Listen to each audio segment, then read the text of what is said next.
Ya, entonces vamos a entonces continuar. En esta oportunidad vamos a ver lo que ya un poco en la programación vamos a incorporar lo que son las funciones.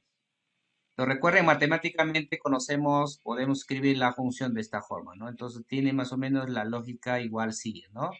Entonces estos son los parámetros, ¿ya?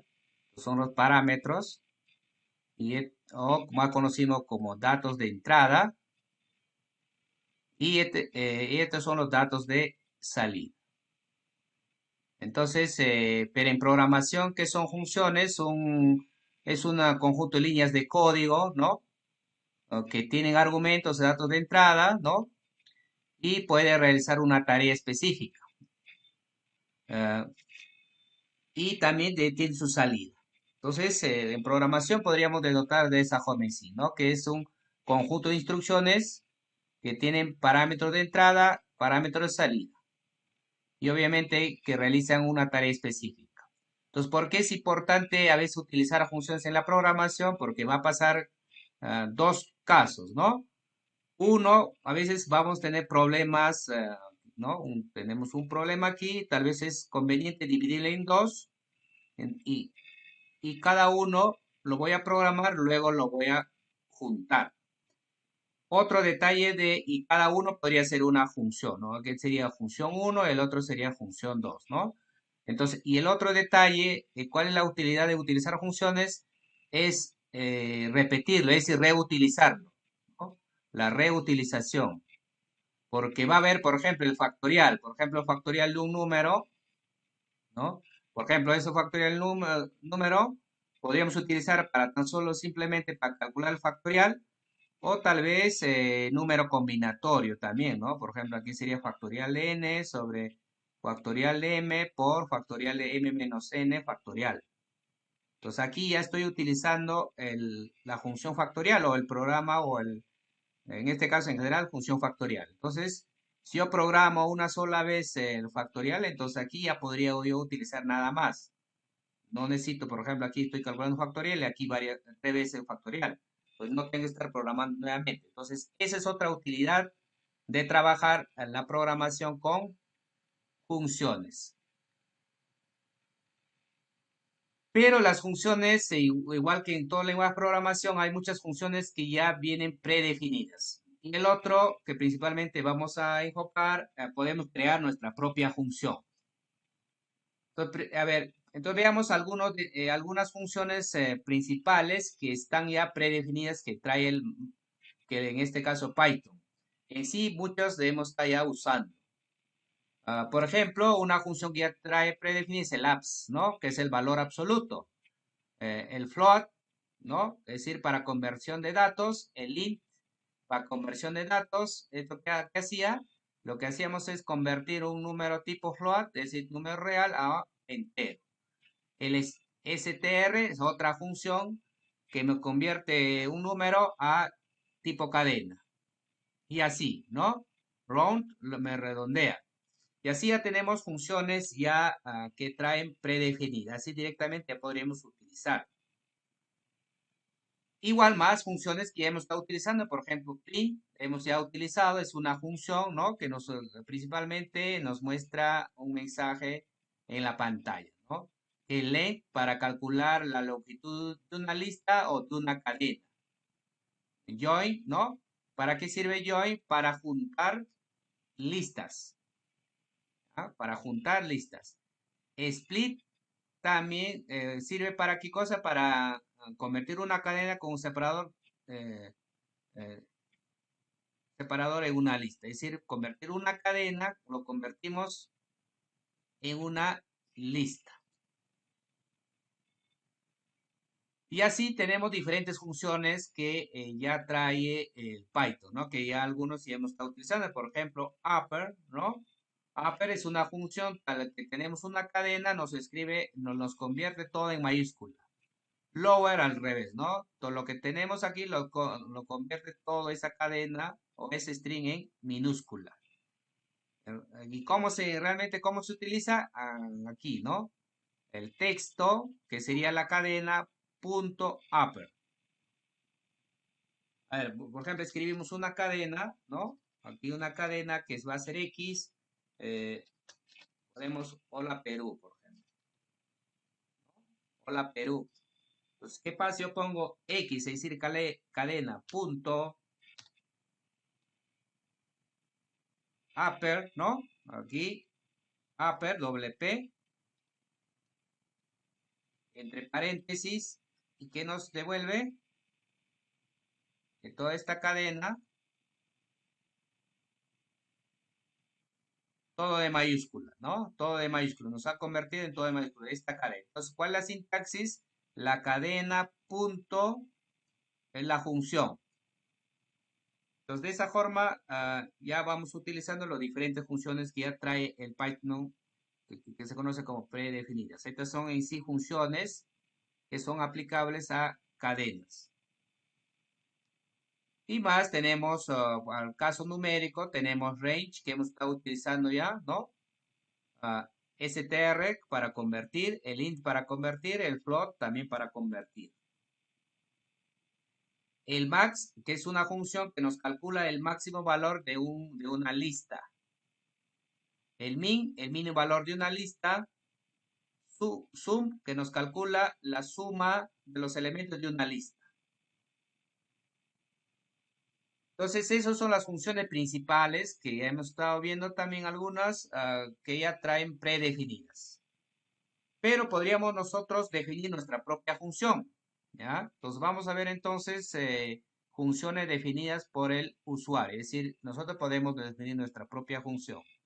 Y entonces, ¿cuál es la sintaxis? La sintaxis es lo que vemos aquí.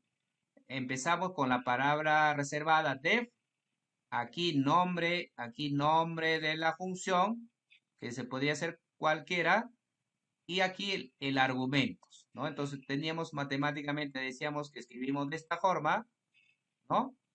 Entonces el nombre sería este f, los argumentos serían x, y obviamente aquí faltaría el def, y obviamente este y sería el de retorno, ¿no?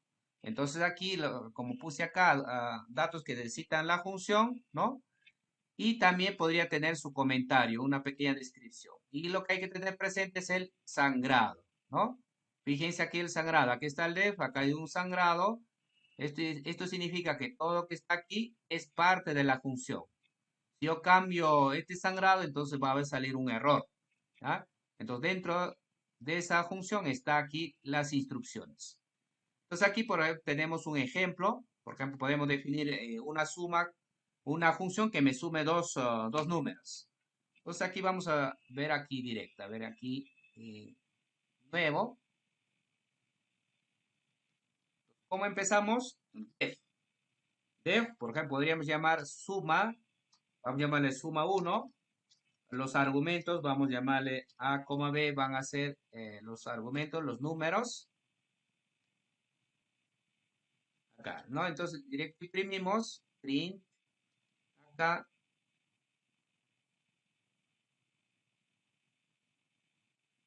aquí, A más B, ¿sí? O como intermedio podríamos utilizar una variable. Entonces aquí yo podría ir guardando. A ver, entonces guardamos, podríamos llamarle ejemplo. A ver, vamos a llamarle ejemplo. Ejemplo 16.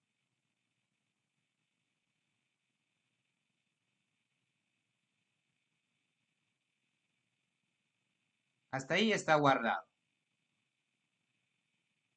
Pero cuando nosotros trabajamos con funciones, hay que hacer dos cosas. Uno es la creación, ¿ya? El otro es llamar a la función. Es decir, cuando yo ejecute aquí, cuando yo ejecute ya no va a funcionar. Es decir, cuando aquí yo ejecute ya no va a funcionar. Entonces, primero lo que debo hacer es crear, en este caso definir todo caso, luego llamar. Entonces ahí ya sí ya vemos cómo lo llamamos. Entonces, una estrategia es llamarlo en el mismo archivo. Y lo único que hay que llamar es escribir el nombre de la función, suma 1, pasar los parámetros, que me sume, por ejemplo, 2 con 3, por ejemplo. Ahora sí, ya y acabo de definir y acabo de llamar. Entonces ahora sí ya puedo ejecutar. Pues cuando yo ejecute,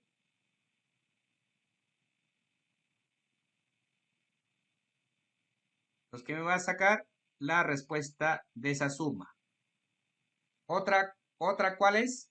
El otra es que vamos a ver más adelante, que realmente como hemos ya hablado ya sobre módulos, realmente eh, todos los archivos de extensión .p son módulos. Entonces yo podría utilizar ya esta función como parte de un módulo. Entonces, ¿qué yo podría hacer? Pues yo podría hacer, primero podría yo ir en ventana de comandos y usarlo.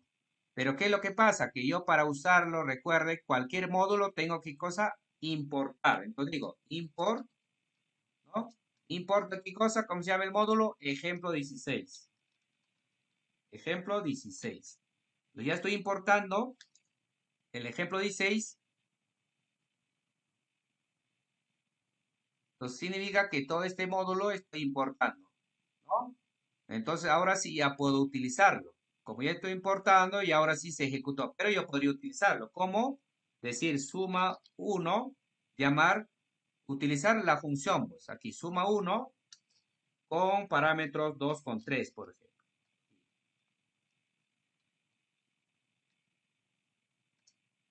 Y nos da la respuesta de 5. Entonces, tenemos ahí que esa es una función. Definimos de esta forma y luego podríamos llamar de dos formas. Uno es que sea parte del mismo módulo la llamada. El otro es llamarlo con el import.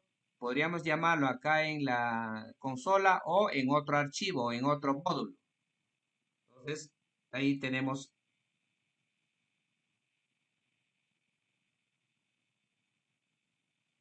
Entonces, ahí tenemos cómo se define una función. Pero en este caso podríamos tener una función sin variables de retorno, directo imprimir, como hemos visto acá, directo imprimir resultado de la suma, o podríamos tener con variable de retorno. En ese caso utilizamos return. ¿Ah? Entonces igual acá, def, variable reservada, nombre de la función, acá los parámetros, acá obviamente el código de la función, y acá return y lo que yo quiero retornar, ¿no? Entonces, aquí, por ejemplo, tenemos una función de palabra reservada, nombre de la función. Aquí vamos a ingresar con los parámetros base y altura. Y voy a retornar, ¿qué cosa? El área. ¿Cómo es el área? Base por altura sobre 2. Luego, podría yo utilizarlo, ¿no? Podría yo utilizarlo, poner área del triángulo con los parámetros de 12 3, es decir, los argumentos ya, y luego lo imprimo, o también con los argumentos 4 y 5. Entonces aquí estamos utilizando la función área del triángulo en el mismo archivo .py. Por eso no se necesita importar aquí. Cuando vamos a utilizar en el mismo módulo, es decir, en el mismo archivo .py la función, no se necesita importar. Pero si vamos a utilizar en otro módulo o en otro archivo o en el ventana de comandos, estamos importando. A ver, ¿qué característica podría tener? ¿Qué cosa podríamos hablar de los argumentos, es decir, de los parámetros? Entonces hay que tener a veces, se confunden los parámetros con los argumentos. Ojo, los parámetros son lo que vienen aquí, las variables aquí. Y argumentos se convierten cuando uno lo llama. Por ejemplo, el nombre sería un argumento. Perdón, parámetro. El nombre aquí sería un parámetro. En cambio acá María sería un argumento. Cuando uno llama a la función se convierte en argumento. A ver, entonces tenemos diferentes formas de pasar, ¿no? Dice acá argumentos por defecto. Entonces, ¿cómo podríamos decir que una función tiene su argumento por defecto? Cuando damos el parámetro, el nombre del parámetro, ponemos como una constante, le asignamos un valor. Eso significa que este argumento está por defecto. Entonces, aquí, entonces la función def, palabra reservada, el nombre de la función que sería bienvenida. Acá tenemos dos parámetros, nombre y lenguaje. Pero el lenguaje va a ser argumento por defecto. ¿Por qué? Porque le estamos asignando una constante Python. Y luego imprimimos, ¿no? Luego imprimimos bienvenido, un texto. Imprimimos qué cosa? Lenguaje y nombre. Entonces, ¿quién va a ser el lenguaje? Python y nombre, lo que uno va a ingresar. Entonces, por ejemplo, si ponemos bienvenida María, va a decir, va a reemplazar aquí en el nombre, ¿no? Porque el argumento María es el parámetro nombre. Si nosotros ponemos bienvenida María Java, ¿no? Entonces, en este caso, este sería el nombre, el otro sería lenguaje. Entonces, ¿para qué nos sirve este argumento por defecto? Es para, podríamos llamar, faltando ese argumento, ¿no? Por ejemplo, aquí he llamado esta función bienvenida tan solo con el argumento María nada más, es decir, con nombre nada más. Recuerden, ¿no? En otros lenguajes, cuando teníamos una función que tenía dos, por ejemplo, dos parámetros, pues nosotros teníamos que ingresar ambos parámetros, ¿no? Si no, salía un error. En este caso, en Python, tenemos una alternativa. Supongamos que en algún momento yo quiero utilizar tan solo ejecutar tan solo con un solo parámetro, aunque tenga dos, una forma es que el otro parámetro lo pongamos de argumento por defecto.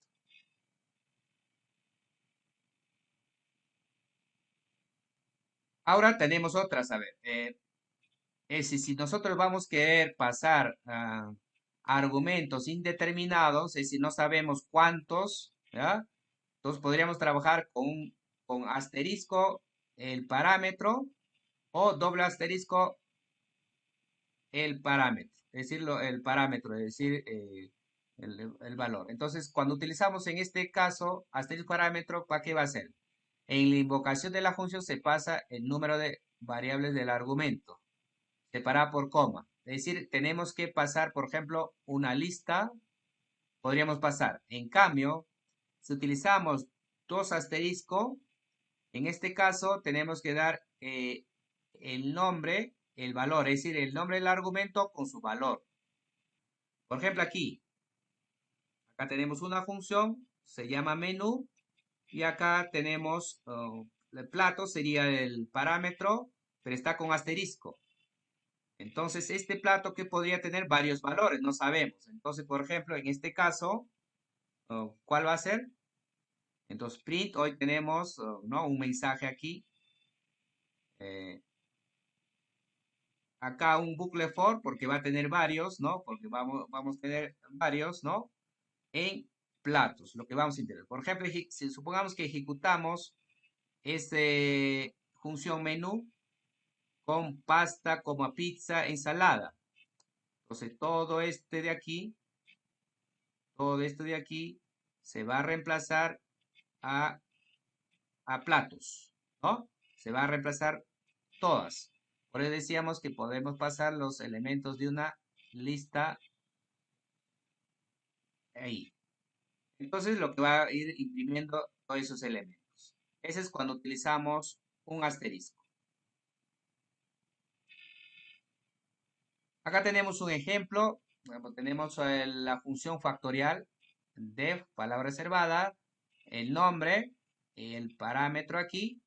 ¿Cómo calculamos factorial? Ya tenemos la lógica, ¿no? Inicializamos el f en 1, el i en 1, ¿no? Empezamos el bucle y es acá la productoria, ¿no? Entonces, return, ¿qué cosa? Factorial. Hasta aquí tenemos la función.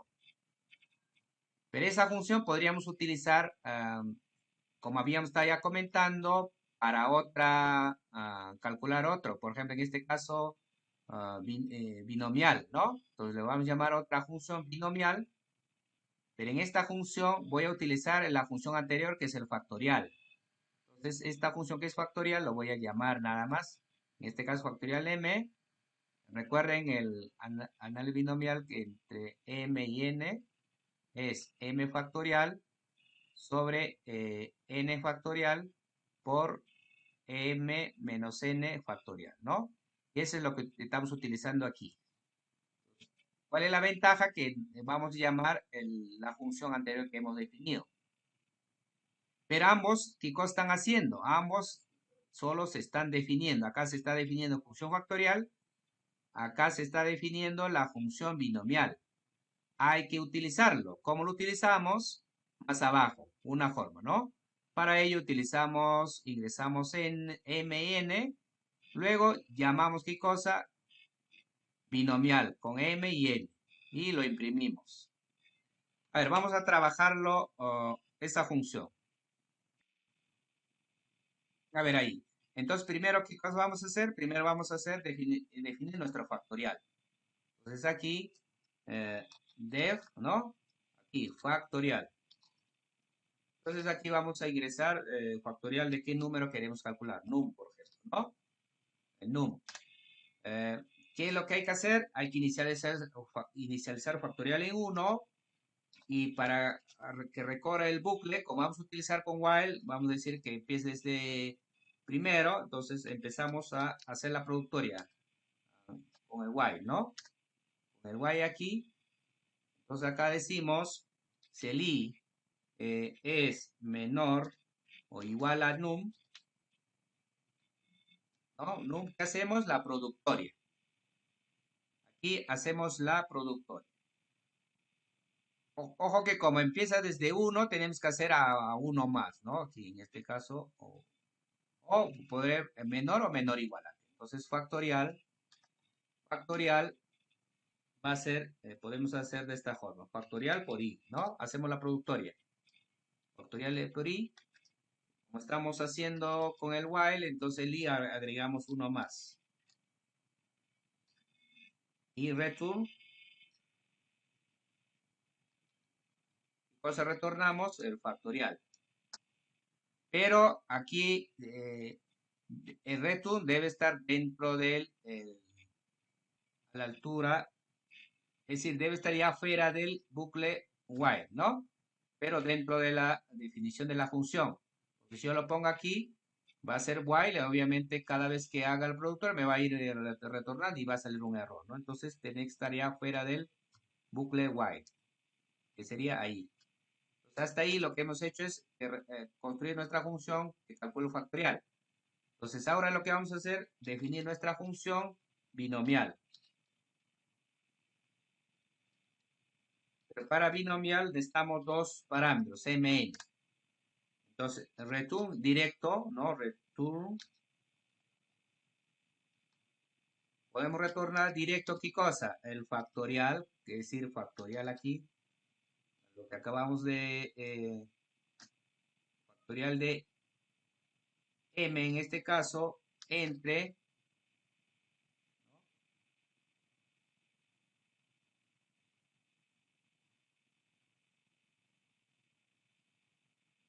a ver, acá,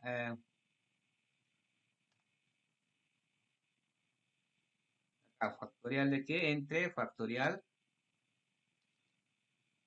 de n por factorial, aquí ya estamos utilizando factorial de m menos n, m menos n. Ya directo retornamos, ¿no? Hasta ahí hemos definido nuestra función factorial y ahí estamos definiendo nuestra función factorial. Entonces, ahora tenemos que, vamos a utilizar esas dos funciones. ¿Cómo lo utilizamos? Ingresando, hay que convertir dos enteros, ¿no? Entonces acá con input decimos ingrese un entero. Ese es para el n, también ingresamos el m. Ojo que estas variables podrían ser p y q, ¿ah? No es independiente. P y Q voy a ponerlo. Una vez ya ingresar esos dos valores, ¿qué cosa hago? Utilizo el binomial. Binomial de qué? De P, Q. P, Q. ¿Sí? Pero como retorna, entonces tengo que imprimirlo. O almacenar en una variable. Ese cálculo que ha hecho, que me lo imprima. Entonces, ahí. Lo guardamos.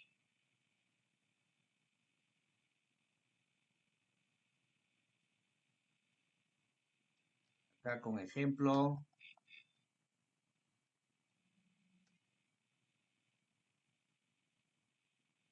Ejecutamos acá.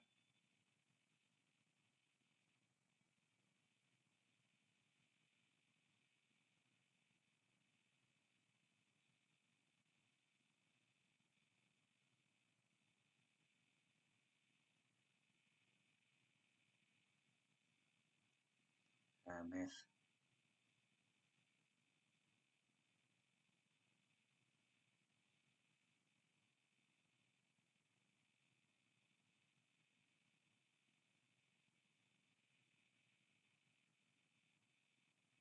A ver, entonces ejecutamos.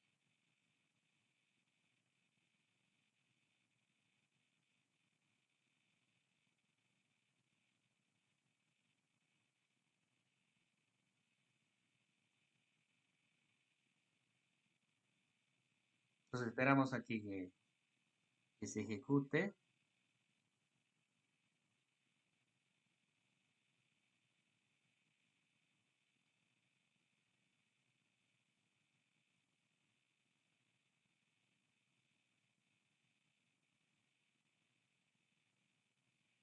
Entonces aquí, entonces si quieres un número, nos está diciendo, ¿no? Es un número, nos está diciendo, entonces ingresamos el 2, bueno, ingresamos el 1 y obviamente es 2, ¿no? El resultado. Podríamos ejecutar nuevamente el 5 tomado de 2 en 2. A ver, aquí, allá. Entonces acá hay un detalle, eh, acá, ¿no? La agrupación aquí, voy a agrupar aquí porque si no está calculando mal ahí. ¿Está? El M aquí, M tomado en M en N, EQ, ya está. Ejecutamos.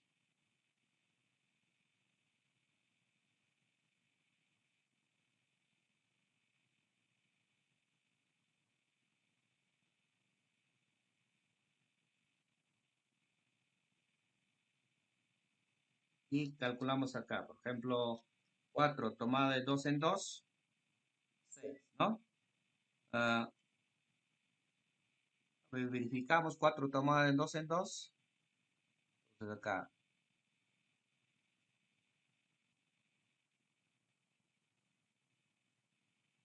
acá,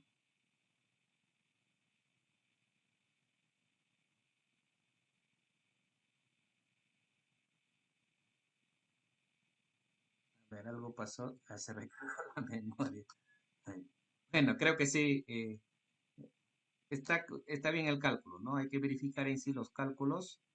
4 tomada en 2 sería aquí 4 factorial, 2 factorial por 2 factorial. Sería acá 3 por 4. Con el 2 se cancela, con 2, acá mitad, mitad sería 6, ¿no? Está bien el cálculo. Entonces, hay que tener presente los signos de agrupación.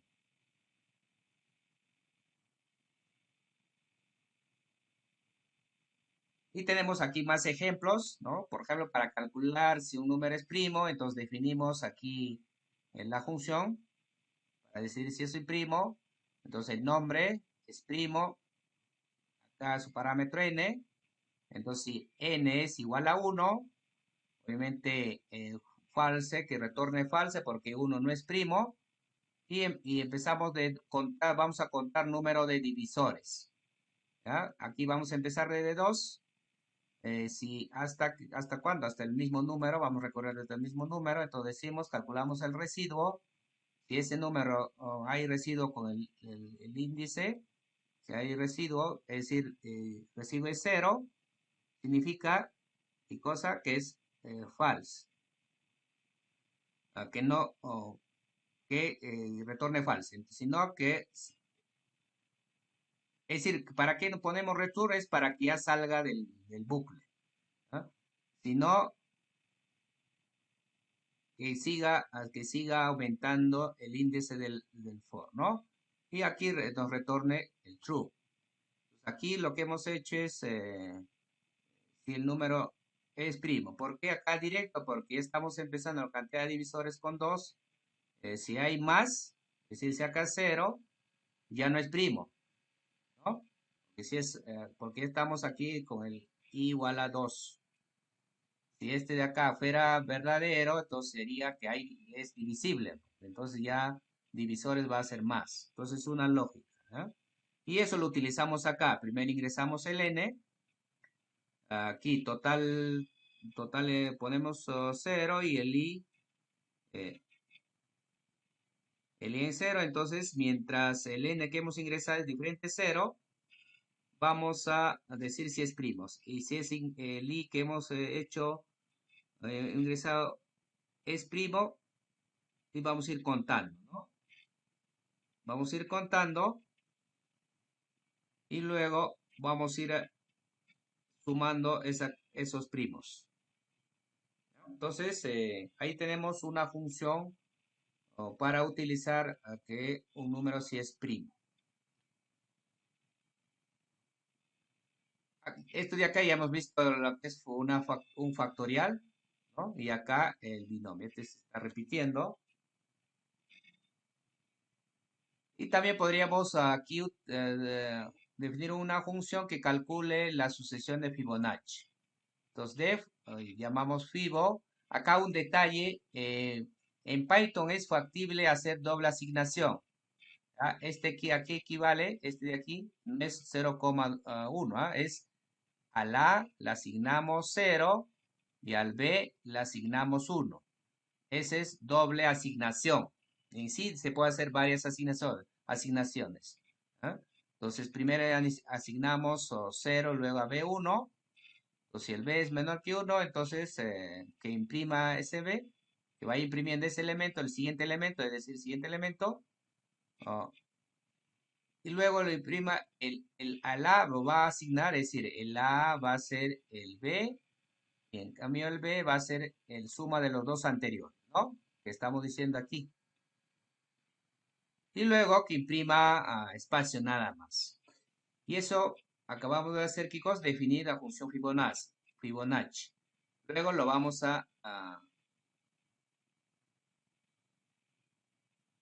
ese es para una estrategia, ¿no? Una estrategia porque ya estamos diciendo que imprima. Lo único que hay que hacer, ¿qué cosa es? Poner Fibo, ¿ya? Que más adelante vamos a ver. Entonces, otra forma, otra estrategia es definir otra función, ¿no? Que se llama Fibo2, ¿no? Utilizar como lista. Entonces, igual asignamos a la 0, B1. Entonces, mientras B sea menor que 0, como es una lista, entonces el siguiente elemento del Fibonacci, recuerden con append, ¿no? Append el elemento. ¿Cuál va a ser el elemento aquí? El A es el B y el B es el A más B, ¿no? Y eso vamos agrupando. Y que nos retorne esa lista, que va a ser sus elementos de sucesión de Fibonacci. Entonces, para utilizarlo, aquí acabamos de hacer la definición de la lista, de las funciones. Entonces, para utilizarlo, supongamos que queremos utilizar en ventana de comandos, recuerden poner import el nombre de qué cosa, nombre del archivo. Ojo que aquí utilizamos, supongamos toda esta función está en un archivo, aquí lo he llamado Fibo módulo, ¿no? Se llama Fibo módulo.m, así lo voy a llamar, .m, Fibo módulo.py, perdón, .py, ¿ya? Entonces, ¿cómo importamos? Ponemos import el nombre, ojo que sin considerar el punto, la extensión, ¿ah? Luego, ahora sí ya podemos utilizar cualquiera de estas funciones. Entonces, ¿cómo podríamos utilizar? Podemos utilizar el módulo punto el nombre de la función, por ejemplo, para el primero. El otro sería, por ejemplo, Fibo, el nombre del módulo, que está aquí, punto Fibo2. Es decir, ejecutamos el segundo. Entonces, ambas, como podrán ver, ambas nos sacan la sucesión de Fibonacci, pero escrito en diferentes formas. Esta es una lista, estos son números en forma independiente, ¿no? Son en forma independiente. En cambio, este nos muestra como una lista.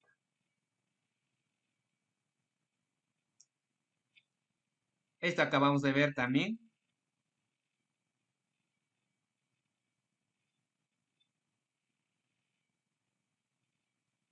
Vamos a ver otro ejemplo, ¿verdad? Que vamos a calcular el producto escalar, es el producto punto de dos vectores. Entonces habíamos dicho que en sí, aquí por lo pronto los vectores vamos a trabajar con listas, ¿verdad? Porque son datos mutables. Entonces definimos una función con nombre prot ESC, vamos a pasar dos vectores, ¿ya? Y acá N1 lo vamos a llamar porque necesitamos para recorrer, pues, ¿no? Para calcular producto vectorial, entonces hay que ir multiplicando los elementos de elementos y luego sumarlo, ¿no? Entonces para ello necesitamos la longitud del vector. Si yo calculo longitud de B1, yo también conozco longitud de B2, ¿no? Porque para que exista producto escalar o producto punto, los dos deben tener el mismo dimensión. Entonces calculamos la longitud. Recuerden aquí len es para ver tamaño, la cantidad de elementos del vector. Entonces aquí la variable suma para sumar, es decir, para calcular el producto vectorial, ¿no? Y luego voy a ir recorriendo a los elementos del vector y luego voy a ir multiplicando elemento a elemento. ¿Con qué? Con suma, perdón, B1, elemento B1 con los elementos B2. Recuerden, este equivale a decir suma, va a ser igual a suma más todo este de acá, ¿no? B1 en I por B2 en I. Es en resumidas cuentas, recuerden este operador de asignación. Y luego, esta es la definición de la función hasta aquí. Luego lo utilizamos, ¿no? Por ejemplo, para estos dos vectores, con esta función, y luego imprimimos. O otro ejemplo podría ser para estos vectores, o en este caso para las listas, utilizamos y luego imprimimos.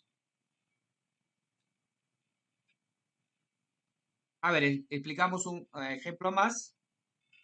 A ver, aquí la suma de elementos de una matriz. Entonces, igual las matrices, ¿ya? Matrices, se puede trabajar también con listas. Listas, ¿ya? Obviamente de lista bidimensional, ¿no? Entonces, a ver, definimos entonces acá de suma elementos de una matriz, vamos a pasar qué cosa como parámetro una matriz. Entonces aquí inicializamos suma en cero, una variable cero que vamos a almacenar en la suma. Entonces acá vamos a calcular qué cosa. Ah, aquí con este comando calculamos la longitud, con len la longitud de esta matriz, eh, número de columnas, ¿ya? Y aquí calculamos número de filas. ¿Cómo lo considero número de filas? A ver, habíamos dicho que una matriz en sí tenemos de esta forma, ¿no? En este sentido es el 0 y en este sentido es el 1. Entonces, aquí, para número de filas, aquí, y para número de columnas, aquí. Y vamos a ir recorriendo, ¿no? Y vamos recorriendo, recuerden, para recorrer elementos de una matriz, tenemos que necesitar dos bucles. Un bucle para filas, otro bucle para columnas. ¿Ah? A ver aquí, a ver, perdón, aquí. Para este para filas y este para columnas. ¿Ah? Primero para filas y otro para columnas. Entonces, y luego vamos sumando, ¿no? ¿Cuál es el detalle aquí? Si esto fuera la lista para acceder a los elementos, utilizamos doble, doble corchete, nada más. ¿Ya? Entonces aquí lo que estamos haciendo, vamos a sumar los elementos en la fila I y en la columna J. Y retornamos la suma. Y ahora aquí lo que vamos a hacer es utilizar esa función. Entonces vamos a llamar suma elemento de la matriz, es la función. Pasamos como parámetro una lista bidimensional. Y ahora, ¿cómo escribimos una lista bidimensional? Tan solo lista de listas. Entonces, cada lista va a ser fila. Es decir, esta es la primera fila, segunda fila, tercera fila. Y eso está dentro de este corchete, ¿no? Ahí está. Entonces, y realmente una matriz se podría trabajar como lista de listas. Ahora veamos un ejemplo más. Por ejemplo, que queremos calcular el elemento mayor de una matriz, ¿ya? Podríamos definir obtener mayor, la función obtener mayor, vamos a pasar una matriz con def, ¿no? Entonces, vamos a suponer que el elemento que está en la posición 00 es el mayor. Entonces, recuerden, vamos a necesitar dos bucles para recorrer una matriz. Entonces, vamos para aquí. Recuerden aquí para filas, ¿no? Aquí, ojo que el len nada más así lo agregamos es para filas. Entonces aquí calculamos, este va a recorrer para filas y este va a recorrer para la columna. Vamos a decir para columna 1, para columna 2, para columna 3, ¿no? Y luego va a ir comparando el elemento, si el elemento en la fila I, columna J es mayor que el máximo, entonces el máximo es ese elemento. Y retornamos el máximo. Y acá definimos una lista de listas que en sí sería una matriz, en sí este M sería esta matriz, ¿no? 12, 3 y 3, 4. Entonces eso ingresamos de esta forma. Y teniendo esa matriz, llamamos a la función obtener máximo con ese argumento. Y luego lo imprimimos y ya tendríamos el mayor elemento de una matriz. Ojo que aquí podríamos definir cualquier matriz de cualquier dimensión y el programa tiene que funcionar.